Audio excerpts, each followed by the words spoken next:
ഇപ്പോൾ നമ്മൾ കാണുന്ന ഈ വ്യക്തിയുടെ പേരാണ് ശ്രീലക്ഷ്മി അറക്കൽ. മുമ്പിലുള്ള ശ്രീലക്ഷ്മി മാറ്റിവെച്ചാൽ പുറകിലുള്ള അറക്കലല്ല അറപ്പാണ് ഈ സ്ത്രീയോട് ഇന്ന് തോന്നുന്നത്.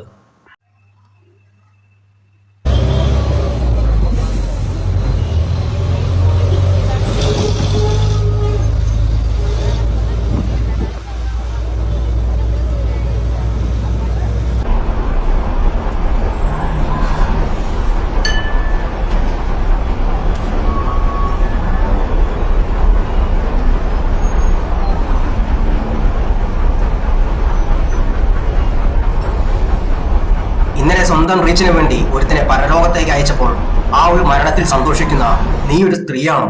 നിന്റെ അച്ഛനെ പോലെയല്ല ഈ ലോകത്ത് എമ്പാടുമുള്ള ആളുകൾ. അത് നീ ആദ്യം മനസ്സിലാക്കണം. ആ വീഡിയോ കാണുന്ന ഏതൊരു കുഞ്ഞിന് പോലും അറിയാം, സ്വയം തൊട്ടുരുമ നിന്നു കൊടുക്കുന്ന ആ നായിന്റെ മോൾ, അല്ലെങ്കിൽ സ്വന്തം റീച്ചിന് വേണ്ടി, സ്വന്തം ഫോളോവേഴ്സിന് വേണ്ടിയിട്ട് കാട്ടിക്കുട്ടിയ കോപ്രായമാണ് നമ്മൾ ഒരുത്തിനെ പരലോകത്തേക്ക് അയച്ചത്. ഇതുപോലുള്ള ട്രെൻഡ് എന്ന് അവസാനിക്കുന്നു? അല്ലെങ്കിൽ ഈ കേരളത്തിൽ നമ്മൾ ആണുങ്ങൾക്ക് സ്വതന്ത്രമായി ഇറങ്ങി നടക്കാൻ വേണ്ടി കഴിയുമോ? റോഡിൽ തുപ്പരുത് തൂറരുത് എന്ന് പറഞ്ഞ് വീഡിയോ ചെയ്ത് റീച്ച് ആവാൻ വേണ്ടി നോക്കിയ ആ നായിന്റെ മോളുടെ അക്കൗണ്ട് ഇതുവരെ റീച്ച് ആയില്ല.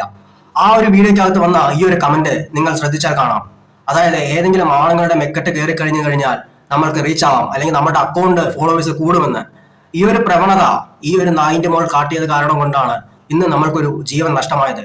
ഒരു കുടുംബത്തിന്റെ വിളക്കാണ് നഷ്ടമായത്. ആ അച്ഛനമ്മമാരുടെ ഏക ഒരു മകനായിരുന്നു, ആ ഒരു കുടുംബത്തിന്റെ വരുമാനമായിരുന്നു ഇന്നലെ ആത്മഹത്യ ചെയ്ത നമ്മുടെ ആ ഒരു യുവാവ്.